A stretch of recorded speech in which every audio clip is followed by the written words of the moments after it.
નમસ્કાર દર્શક મિત્રો, આપ જોઈ રહ્યા છો સત્ય ન્યૂઝ ગુજરાત. તલલૈયારી ગામમાં, આ તલલૈયારી ગામ છે નખત્રાણા જિલ્લામાં. હવે આ તલલૈયારી ગામમાં ખનીજ ચોરી અને પર્યાવરણને નુકસાન કરવામાં આવી રહ્યો છે એવી ફરિયાદ થઈ રહી છે કેપીઆઈ એનર્જી લિમિટેડ કંપનીના સામે. લોકોનું ત્યાં કેવું છે ને, અમુક જાગૃત નાગરિકો જે લોકોએ ફરિયાદ કરી છે એ લોકોનું એમ કહેવાનું છે કે અમારો આ વિસ્તાર પર્યાવરણની દ્રષ્ટિએ અને બીજી રીતે કે ખનીજ જે અમારી પાસે કુદરતનો એક આશીર્વાદ છે તેનું નુકસાન થઈ રહ્યું છે, તેની ચોરી થઈ રહી છે. આ જ બાબતે આપણી સાથે વાત કરવા માટે જોડાયા છે અબ્બાસભાઈ અમીન સાહેબ. અબ્બાસભાઈ અમીનની વાત કરીએ તો તેઓએ આજ જે થઈ રહ્યું છે કેપીઆઈ એનર્જી લિમિટેડ દ્વારા ત્યાં, તે બાબતે ડિસેમ્બર 2024માં આ અંગે તેઓએ રજૂઆતો કરી હતી અને હાલ ફિલહાલ પણ તેઓ આ બાબતે ચર્ચાઓ કરી રહ્યા છે, લડત આપી રહ્યા છે. અબ્બાસભાઈ અમીન સાથે વાત કરીશું શું છે મુદ્દો, અને એ પણ જાણીશું કે એમના પણ મુદ્દાઓ શું છે, કે કયા બાબતે એઓ કહેવા માંગે છે કે નુકસાન થઈ રહ્યું છે અને ચોરી પણ થઈ રહી છે. અબ્બાસભાઈ અમીન, આભાર આપનો, આપ અમારી સાથે જોડાયા. સાહેબ, જાણવા ઈચ્છે કે આ વિષય શું છે. દર્શક મિત્રોને એકડે એકથી આ વિષય વિશે સમજાવશો કે આ વિષય શું છે અને આપ ફરિયાદ કઈ બાબતે કરી રહ્યા છો, અને આપના મુજબ કઈ રીતે આ એનર્જી લિમિટેડ કંપની જે કેપીઆઈ છે તે નુકસાન ત્યાં આગળ પહોંચાડી રહી છે. સાહેબ, અમારા વિસ્તારમાં કેપી એનર્જી માલિકી જમીનમાં ભાડા પેટે લોકેશન રાખેલ છે અને સરકારી જમીનમાંથી ગેરકાયદેસર રોડ રસ્તાઓ માટે ખનીજ ચોરી કરેલ તથા વૃક્ષોને નુકસાન કરેલ. આ બાબતે મેં સૌપ્રથમ નાયબ કલેક્ટર શ્રી નખત્રાણાને અરજી કરેલ. ત્યારબાદ નાયબ કલેક્ટર શ્રીએ મામલદારને લખેલ. મામલદાર શ્રીને પણ હું વારંવાર જ્યારે મેં ધક્કા ખાધા ત્યારે એ લોકોએ પંચનામું કર્યું, તો પંચનામામાં આ લોકોએ વૃક્ષોની સંખ્યા નથી બતાવી, એટલે પંચનામું મારો અટકી ગયો અને કોઈ કાર્યવાહી આ બાબતે કરતા નથી. તો આ ઘણી મેં અરજીઓ કરી છે, કોઈ કાર્યવાહી કરતો નથી. અને આ કેપી એનર્જી કંપની છે એના માલિક મેં કીધું ભાઈ આવી રીતે કંપની માણસો ખનીજ ચોરી કરી રહ્યા છે, તો કે ભલે હું વાત કરું છું એવી મને કીધું. પછી ફરી એને કોઈ મને જવાબ નથી દીધો અને આ લોકોએ ખૂબ ખનીજ ચોરી. હાજી, આ વાત તમે કોને કરી હતી? ઈ જો ત્રીજા મહિનામાં મેં વોટ્સઅપમાં જે ખનીજ ચોરી થતી હતી ત્યારે મેં ફારૂકભાઈ મેન માલિક છે ને કેપી એનર્જીના, એને વોટ્સઅપમાં માલિકની આપ વાત કરી રહ્યા છો. હા, કેપીઆઈ ના માલિકને મેં જાણ કરી હતી ત્યારે ફોટા મોકલ્યા હતા. પછી ફોટા એને જોઈ લીધા, પછી ડોક્ટર જનક જોડે વાત થઈ હતી, પછી ફરી કોઈ વાત ન થઈ. હમણાં આ લોકોએ ફરી ચોરી કરી ત્યારે મેં ફારૂકભાઈ ને ટેલિફોન ઉપર વાત કરી. મેં કીધું ભાઈ આવી રીતે તમારી કંપની ચોરી કરી રહી છે, તો કે ભલે હું જોવડાવેલો છું, આવી મને વાત કરી. અને તંત્ર છે આ બાબતે મેં છેલ્લા 9 મહિનાથી હું લડત ચલાવું છું અને હું જાગૃત નાગરિક તરીકે મેં સરકારને જાગૃત કર્યા, તો આ બાબતે તંત્ર શા માટે કંપની ઉપર કાર્યવાહી કરતો નથી? સરકારી અધિકારીઓ બાબતે જે અમારી પાસે સમાચાર આવ્યા હતા આ બાબતના, આપની લડત બાબતના, કે સરકારી બાબુઓ જે રહ્યા તે લોકો સામે પણ આપને થોડો અસંતોષ છે. હા સાહેબ, સરકારી માણસો પાસે અસંતોષ છે. પંચનામું 22/4/2025 ના કરી ગયા છે. અત્યારે આ 10મો મહિનો ચાલે છે, તો મારે પંચનામાને પણ હવે 6 મહિના 5.5 મહિના થયા, હજુ સુધી આ લોકો કોઈ કાર્યવાહી આ પંચનામા.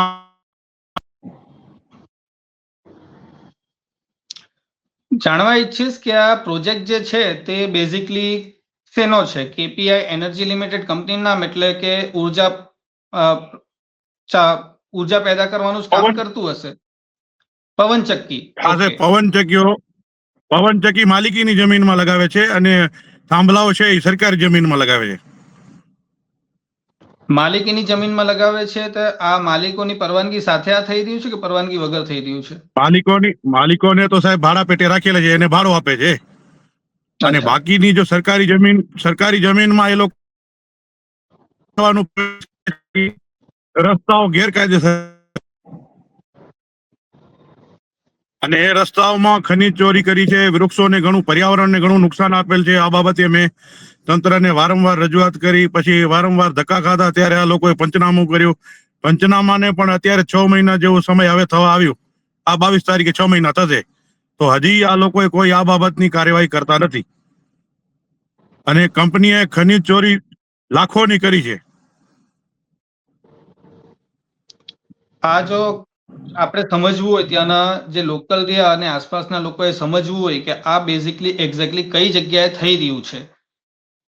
ગામનું નામ તો આપણે જાણીએ છીએ, પરંતુ એ ગામમાં કયા વિસ્તારમાં આ વસ્તુ થઈ રહી છે, અને આ તમે આખા ઈ સાહેબ વિસ્તારની વાત કરી રહ્યા છો ને? આ સાહેબ અમારા છારી ફુલાઈ જૂથ ગ્રામ પંચાયત છે, એની અંદર 10 ગામો સમાવેશ થાય છે, અને 10 ગામોની જે અમારી સરકારી જમીન સમાવેશ થાય છે, આ સરકારી જમીનમાં આ લોકોએ ગેરકાયદેસર રોડ રસ્તાઓ બનાવેલ છે અને ખનીજ ચોરી કરેલ છે, અને પર્યાવરણને સમજી લો કે આપણે વૃક્ષોને ઘણું નુકસાન કરેલ છે. આ બાબતે છેલ્લા હું 9 મહિનાથી 9 માસથી હું લડું છું, હજી મેં આ લડત મૂકી નથી. હાજી, તમે જ્યારે સરકારી ઓફિસોમાં આ બાબતે ફરિયાદ કરી, ત્યાં શું તમને ત્યાંથી કંઈ પણ એવા કાગળિયા કે કંઈ પણ એવી માહિતી મળી જેના થકી એમ જાણવામાં મળતું હોય કે ભાઈ આ કંપનીએ ત્યાંથી પરવાનગીઓ લીધી છે સરકારી વસ્તુઓનો, સરકારી જગ્યાનો આ રીતે ઉપયોગ કરવાનો? ના સાહેબ, એવું નથી. જો મેં નાયબ કલેક્ટરને લખ્યું ત્યારે નાયબ કલેક્ટરે મામલતદારને લખ્યું, પછી જિલ્લા કલેક્ટર શ્રીને લખ્યું તો જિલ્લા કલેક્ટર શ્રીએ આ લોકોને 2 વાર આદેશ કર્યા, 3જા મહિનામાં અને 5મા મહિનામાં આ લોકોને આદેશ કર્યા, છતાં એ લોકોને પણ સરકારી જિલ્લા કલેક્ટરનો આદેશ હોવા છતાંય આ તંત્ર ધ્યાન આપતો નથી. સરકારી આદેશ છે જે તે દુરુપયોગને બંધ કરવાનો, પરંતુ તે થઈ નથી રહ્યું, એ આપની રજૂઆત છે.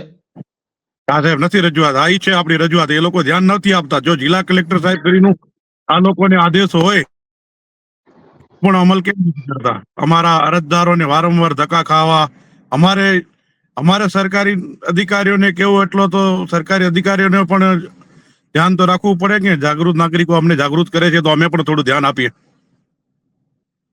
અને તમે જ્યારે આ કંપનીના માલિકને રજૂઆત કરી ત્યારબાદથી અત્યાર સુધી એ પછી તમારી કોઈ વાર વાત થઈ એમની સાથે આ બાબતે?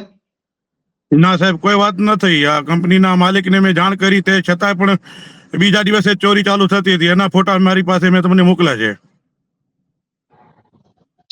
ઠીક છે અબ્બાસભાઈ, આપની રજૂઆત. હવે આગળ આ બાબતે તમે શું ઈચ્છો છો અને એ રજૂઆતો તમે કોને કરવા ઈચ્છો છો? સાહેબ, આપણે તો ઈચ્છીએ છીએ જો સરકારી તંત્ર આ બાબતે ધ્યાન નહીં આપે તો અમે કોર્ટ મારફતે લડશું, એવી ગણતરી છે આપણી. આ જે તમારી લડત છે એમાં તમારી સાથે બીજા પણ કોઈ લોકો છે કે આપ એકલા જ છો? ના ના સાહેબ, છે લોકો આપણી સાથે, બીજા આપણા ગામના છે લોકો આપણી સાથે. ઠીક છે, આભાર અબ્બાસભાઈ આ માહિતી આપવા બદલ. મિત્રો, કેપીઆઈ એનર્જી લિમિટેડ સામે તલલૈયારી ગામમાં ફરિયાદ થઈ રહી છે. જેમ અબ્બાસભાઈ આપણને જણાવી રહ્યા હતા, છેલ્લા 9 મહિનાથી તેઓ આ બાબતે લડત આપી રહ્યા છે. તેઓની રજૂઆત છે કે સરકારી જમીનનો દુરુપયોગ થઈ રહ્યો છે, ખનીજની ચોરી થઈ રહી છે, સાથે જ પર્યાવરણને પણ નુકસાન પહોંચાડતી આ કંપની દ્વારા કામો આ બાબતે થઈ રહ્યા છે. અબ્બાસભાઈ અમીને જેમ આપણને જણાવ્યું, તેઓ અત્યાર સુધી આ લડત લડી રહ્યા છે. તંત્ર પાસે એવી ઈચ્છા રાખે છે કે જે પણ ફરિયાદો થઈ છે તેના પર ધ્યાન આપવામાં આવે, જે યોગ્ય પગલાં છે તે લેવામાં આવે.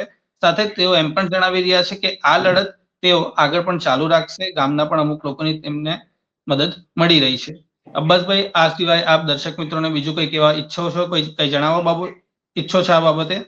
ના સાહેબ, આપણે એ કહી છે કે આપણો અવાજ સરકાર સુધી પહોંચે. અમારો વિસ્તાર સૂકો વિસ્તાર છે, પશુધન આધારે લોકો બિચારા રોજગારી મેળવે છે, તો લોકોને નુકસાન ન થાય આગળની એવી અમારી સરકાર પાસે વિનંતી છે, અને મીડિયા તરફથી અમે એવી અમારો અવાજ આગળ સુધી પહોંચે એવી અમારી માંગણી. ચોક્કસ અબ્બાસભાઈ, જે પણ આપની રજૂઆત છે, આપ સિવાય કેપીઆઈ તરફથી પણ અમને જો કોઈ સંપર્ક કરશે તો એમને પણ આપણો પક્ષ આપણે મૂકીશું દર્શકો આગળ. હાલ ફિલહાલ અમારી સાથે જોડાવા બદલ અબ્બાસભાઈ આભાર. આગળ આ વિષય પર જરૂર પડશે તો આપણે ચોક્કસથી ફરીથી જોડાશું. દર્શક મિત્રો, આપ જોઈ રહ્યા હતા સત્ય ન્યૂઝ ગુજરાત. હું છું પ્રતિક પાંડે.